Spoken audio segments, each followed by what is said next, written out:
morning mga kabutingting. Sa umagang ito may tanggap tayo. Kung maalala nyo noong nakaraang linggo, may tanggap din tayong ganito. Ganitong pagmumukha ng ampli. At ganito rin po ang tatak. At alam nyo kung paano ko ginawa ang ampli na kamukha nito, na malamang kung hindi niya kamag-anak, kapatid or pinsan, dahil pareho sila ng tatak. At kung maalala nyo mga kabutingting, yung ginawa natin na ampli na kamag-anak nito ay pinalitan natin siya ng other woman para mapatino ang ampli na nakamukha nito na kamag-anak niya. Okay mga kabutingting, ang model nito mga kabutingting ay stereo karaoke power amplifier EB503BT. Chromac ito mga kabutingting, kagaya ng gawa ko nung nakaraan. Kung atin siyang ikutan ay ganito, butas-butas na ang pagbubukha ng kanyang silyo. Malamang may nauna na nitong tumira bago dinala sa atin. At kung makita nyo ang kanyang likod, ay ganyan siya, oh. Okay mga kabutingting, Chromac Audio Video Technology EB503 BT. At mayroon din siyang blower plus 8 ang saksakan, pumapatak na 4 na speaker ang kailangang i-drive nito, at mayroon siyang center speaker plus surround speaker, at mayroon siyang ganyan, kabitan ng antenna. Okay mga kabutingting, bubuksan natin at malaman natin kung ano ang nasa loob nito. Okay. Ito na mga kabutingting, nabuksan ko na, oh. Ito yung kanyang loob, oh. Parehong-pareho talaga doon sa dating ginagawa natin na Chromac nung nakalaang linggo na pinahirapan tayo binagugot. Kung makita nyo mga kabutingting, nilagyan ko na siya ng RCA dito sa likod sa kanyang CD, BCD. Nilagyan ko ng speaker. Ngayon mga kabutingting, pagmasdan nyo ang issue nya, ipa-plug in ko siya mga kabutingting. Pa-plug in ko, ayan, naka-plug in na siya, may power na. Pero kung makikita nyo mga kabutingting, yung kanyang blower hindi gumagana. Tapos yung USB dapat ito mayroon, pero may ilaw siya, oh. Tapos itong kanyang switch hindi namamatay, oh. Ngayon, maririnig nyo mga kabutingting, gumagana yung kanyang microphone. Okay? Naririnig nyo mga kabutingting, gumagana ang microphone. kahit na ilipat natin siya dito, oh. Kahit sa kabila mga kabutingting, mayroon siyang microphone, may audio. Okay mga kabutingting, makita nyo, mayroon siya, di ba? Naka-USB na ito, oh. Dapat yung USB na nag-iilaw. Ngayon, halimbawa itong USB na to, ililipat natin dito sa ating player. Yan, dyan. At yung player na yan, kukunik yan, ay nagre-reading na, kukunik yan dito. Tapos ilalagay natin siya sa CD. Ayun mga kabutingting, gumagana siya, di ba? Pagmasdan yung maigi mga kabutingting, papakita ko sa inyo kung anong mangyayari. Hello, testing 1, 2, 3. Test mic, hello. Hello, mic test.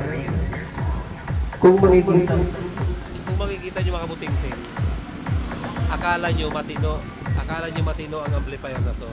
Okay naman siya kung titignan, kasi may left, may right. Okay mga kabutingting, yung kanyang treble mayroon din ito. Okay mga kabutingting, ang nirereklamo lang ng may-ari kapag kaminsan pag ginagamit nila ang ampli nito ay namamatay. kanina, nung ginawa ko siya, nung inano ko yung tinitesting ko yung kanyang amplifier, yung kanyang tulog, nakita ko yung issue. Pero mga kabutingting, sa pagkakataong ito, hindi na siya lumitaw. Nahihiya yata sa inyo mga kabutingting. Kanina nagluloko siya eh. Okay mga kabutingting. Ganon pa man. Kung makikita nyo, pag pinipihit ko yung volume niya, oh, kung makikita nyo, may saya, di ba? Oh, oh. Ngayon mga kabutingting, ganun pa man, kung nakita naman natin na gumagana, titignan pa rin natin kasi baka ang hirap naman na ito ay hindi natin gagawin at nakita naman natin kahit yung kanyang ipa-plug out ko, kahit yung kanyang USB ay hindi rin gumagana. O ayan, kita nyo, gumagana na naman siya mga kabutingting. At kung makikita nyo mga kabutingting, yung kanyang blower gumagana na kaya mga kabutingting gumagana na naman siya May tupak ang amplifier nito mga kabutingting. May time na ayaw, tapos pag minsan pag nagsasalita kayo sa microphone, Hello, testing 1, 2, 3. may time na nawawala po yung tunog. Bubunutin ko ulit mga kabutingting ha, bubunutin ko ulit. Sasaksak ko ulit. Okay mga kabutingting, di ba nakita nyo matino na naman? Nakakaloka ang ganitong klaseng sira. Ganun pa mga kabutingting, gagawin pa rin natin. Titingnan natin yung kanyang mga connection sa loob o dyan, baka mayroong mga nagwawanglo. Kasi kung makikita nyo, okay naman siya. Ang problema, yun nga ang nirereklamo ng may-ari. Bigla-bigla na lang itong natitigok. Nakita nyo naman kanina, di ba? Yan, hindi gumagana kanina, ngayon gumagana na naman siya. Pagkasaksak ko nga, unang saksak ko nga kanina, hindi siya gumagana. Ngayon, bigla siyang gumagana. May tupak mga kabutingting. Okay, i-resolve ko lang problema nito at update ko na lang kayo mamaya kung ano mang natuklasan ko dito. Okay mga kabutingting? Obserbahan ko munang maigi at sabihin ko na lang kung anong nangyari sa pagmumukha ng ampli nito. May pagkabangungot din ang datingan. Mga kabutingting, nakita ko ng problema. Ang problema ng amplifier na ito mga kabutingting ay nagwanglo. Kung makikita nyo mga kabutingting, naka-plug in yan. At kung makita nyo, nakakabit yung kanyang RCA. Pero hindi na siya ulit tumutunog mga kabutingting. Wala tayong issue sa kanyang ampli. Dahil ang ampli ay gumagana. Ang problema, yung supply patungo sa kanyang preamp. Kung makita nyo mga kabutingting, ito yung supply ng preamp ito yung kanyang negative 12 at saka positive 12. Ito yung mga kabutingting. Wala siyang reading Nagwawanglo siya mga kabutingting, wala siyang reading. Mayroon dapat reading yan kasi kung makikita nyo dito, may reading siya sa may kapasitor niya, di ba? Ayun may reading siya diyan. May reading din sa negative dito. Ayan mga kabutingting, di ba? May reading. Ngayon dito sa kanyang supply patungo dito sa tone control, nagwawanglo ang connection mga kabutingting. Wala siyang supply Yan ngayon ang susulbahin natin mga kabutingting. Para makita nyo na okay ang amplifier, irerekta natin yung kanyang RCA dito sa kanyang main input. Main input mga kabutingting, pagmasdan nyo. Nakita nyo gumagana yung kabila. Okay mga kabutingting, gumagana yung ating main input. Ang problema, nagwanglo mga kabutingting. Nagwanglo take note mga kabutingting. Nagwanglo ang connection ng supply mula sa amplifier dito patungo dito sa ating control. Ngayon, kung makikita nyo ang power switch niya, may ilaw dyan, di ba? Tingnan nyo, wala din siyang ilaw Yan ang isang katibayan na hindi nagkakaroon ng supply ang ating tone control. At kung makikita nyo, kahit anong pindot natin sa switch na to, hindi namamatay. Gawa ng ang switch na ito ay nag-short na. Ngayon mga kabutingting, kailangan papalitan natin ito ng walang short. Kasi mga kabutingting, pag ang switch natin ay nag-short, maski anong gagawin natin, hindi yan mag-o-open para mag-off. Kasi mga kabutingting, kapag ino-on mo yung switch, dapat doon lang siya mag-short para mag-open yung ampli. Kapag ino-off natin, dapat mag-o-open siya para ang ampli natin ay mamamatay. Pero hindi siya namamatay kasi ang kanyang switch ay nag-short. kailangan papalitan natin siya ng switch na pwedeng mag-short, pwedeng mag-open. Okay mga kabuting-ting? Gagawin ko muna, hahanapin ko yung wanglo at papalitan ko yung switch na yan. Okay. Okay na. Nahinan ko na yung mga nagwanglo mga kabuting-ting. Kung makikita nyo mga kabuting-ting, ito mga kabuting-ting yung supply niya dito plus ito pa mga kabuting-ting plus yan ay yan po ang mga nagwanglo. At ito pati mga kabuting-ting yung kanyang supply sa fuse, ito nagwanglo dito mga kabuting-ting. Ngayon hanggang dito sa kanyang may speaker nagwanglo. Ngayon kung makikita nyo ay ipa-plug in natin mga kabuting-ting ayun kung makita nyo mga kabuting-ting, mayroon na siyang ilaw, may ilaw na. At kung i-measure natin sa mga kabuting-ting, yung kanina na wala siyang kuryente, ayan mayroon na siyang negative 841 mga kabuting-ting, or sa Tagalog mayroon na siyang alas 8. Okay mga kabuting-ting, negative 8. Tapos yung sa may kabila naman niya, mayroon naman siyang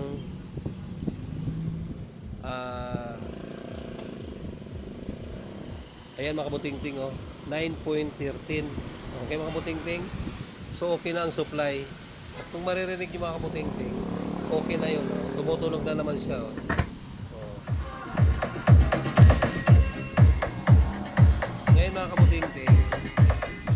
ngayon mga kabuting-ting tumutulog siya, di ba? Okay na siguro, malamang okay na kasi nahinan ko na yung mga wanglo doon.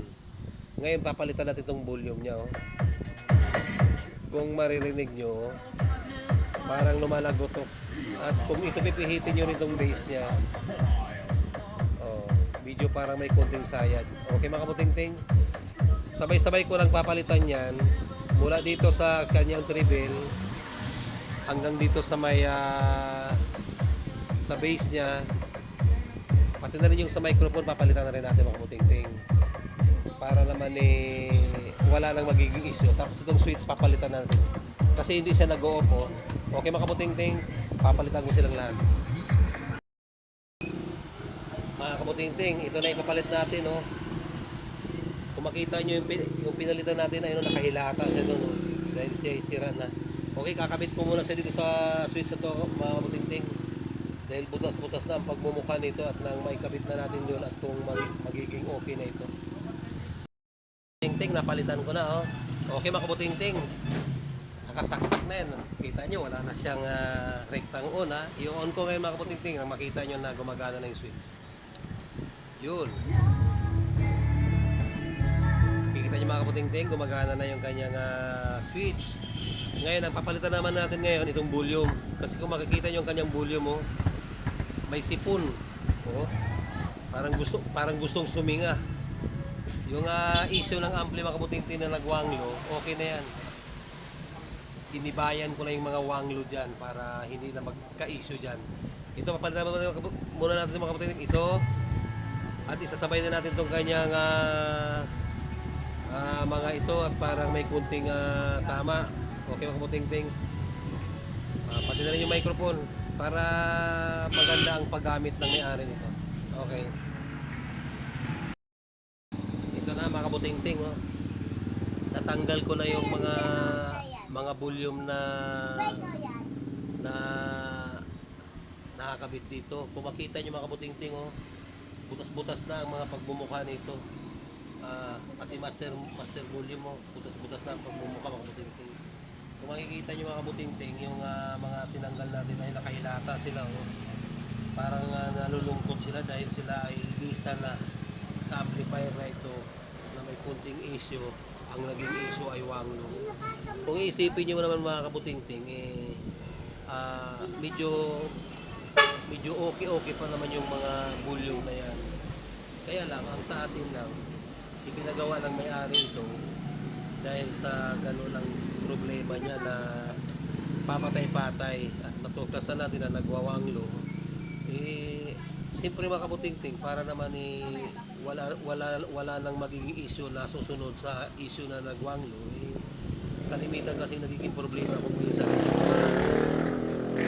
yung mga bulyon na yan ay nagkakaroon ng nag-change value ng resistance, kaya kung minsan kapag ginagamit nagiging issue para siya ay magkakaroon ng another issue ng mga problema na dapat na nasusolusyonan na kaagad.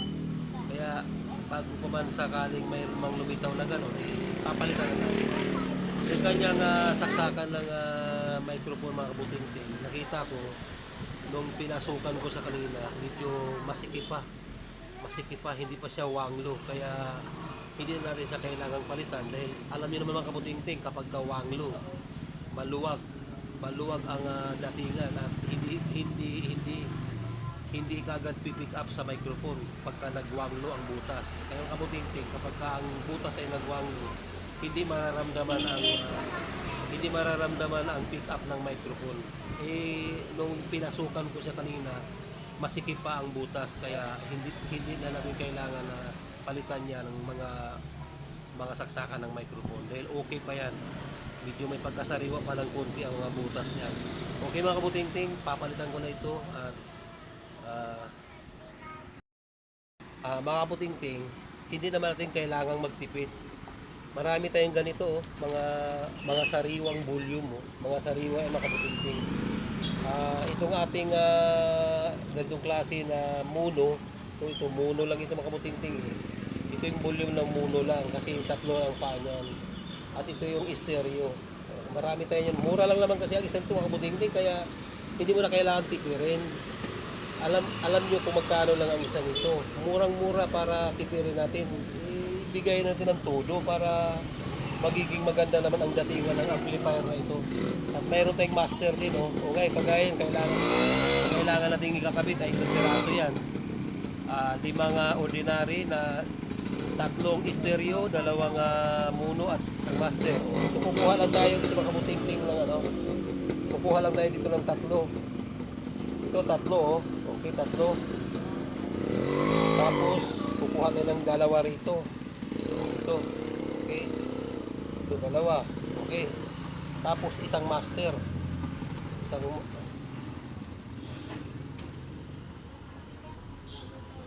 Isang master ang kailangan natin. Master Yakuza ito mga butingting. Okay, kumpleto na. Sasalpa ko muna sa mga butas-butas na pagmumuka na to para sa ma-final test na natin mga kabutingting. Okay? Final na tayo. At kung makita nyo, naka-plug in na yan. Switch on. Okay mga kabutingting. Okay mga kabutingting. Okay na. Kung makikita nyo, papatayin natin at i-on natin. Okay na. Pati yung kanyang USB okay na rin, at yung kanyang blower okay na rin mga kabutingting. Kung makikita nyo, umiikot na yun siya mga kabutingting. Kagaya lang sabi ko sa inyo kanina mga kabutingting, kung isipin mo, wala namang issue ang ampli. Gawa na nga ang ampli ay gumagana naman. Kaya lang ang problema lang talaga ay namamatay. Yun ang nirereklamo ng may-ari kasi namamatay yung kanyang sounds. At nung dinala dito ay nung makita natin ang problema ng kanyang ampli ay nagwanglo lang pala mga kabutingting. Nagwanglo lang ang mga koneksyon doon. Yan sa may mga paligid dyan sa kanyang mga paligid mga kabutingting, nagwanglo. Pininan ko lang lahat ang mga wanglo mga kabutingting at ng ating mahinang ay tumino na siya. At nang makita nyo na ang volume na ito kanina ay may sipon, pagka ginaganon mo siya may sipon. Ngayon mga kabutingting, maganda na siya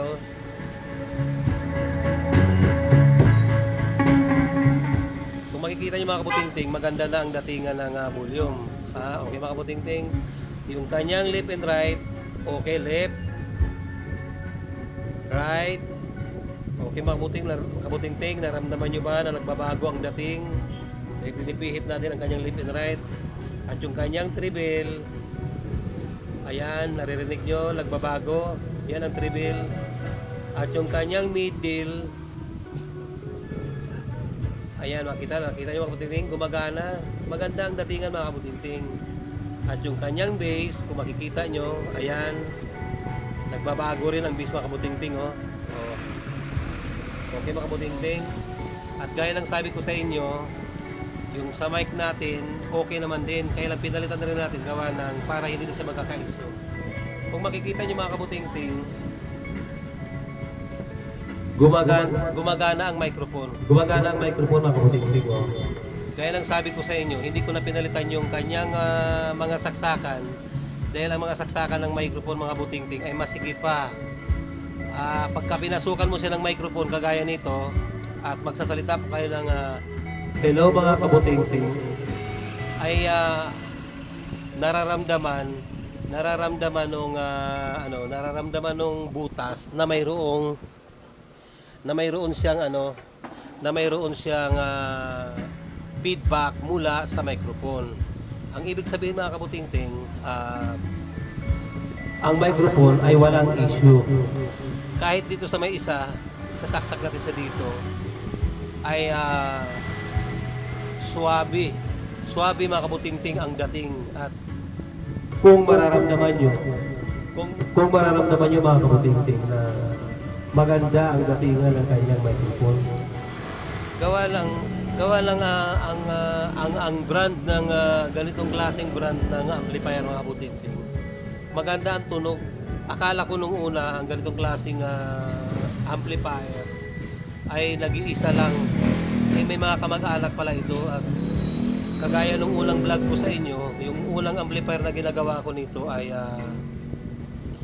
pinahirapan ako ng husto. At bago ko siya nagawa ay pinalitan ko siya ng Other Woman. Yung ganito niya dati, yung ganito yung isa kong ginawa, pinalitan ko ng Other Woman. Kasi mga kabutingting, kung hindi mo siya papalitan, talagang hindi ko talaga siya napapatino. Pero sa kapatid niya na dumating ngayon dito, na isa rin naman Pro Mac, medyo maganda naman ang datingan. Hindi naman siya sakit ng ulo gaya nung unang ginawa ko. Kung makikita niyo mga kabutingting, okay na ang amplifier na to. Mga kabutingting, hanggang sa muli, at naway mayroon kayong kunting natutunan sa paggawa ng amplifier. At maraming pong salamat mga kabutingting sa inyong suporta sa pagtangkilik ng ating channel. At naway pagpalain mo tayong lahat mga kabutingting. If you are not understand yourself, don't forget to subscribe, like and share. Maraming salamat. Thank you very much. Okay na po ang upload na ito.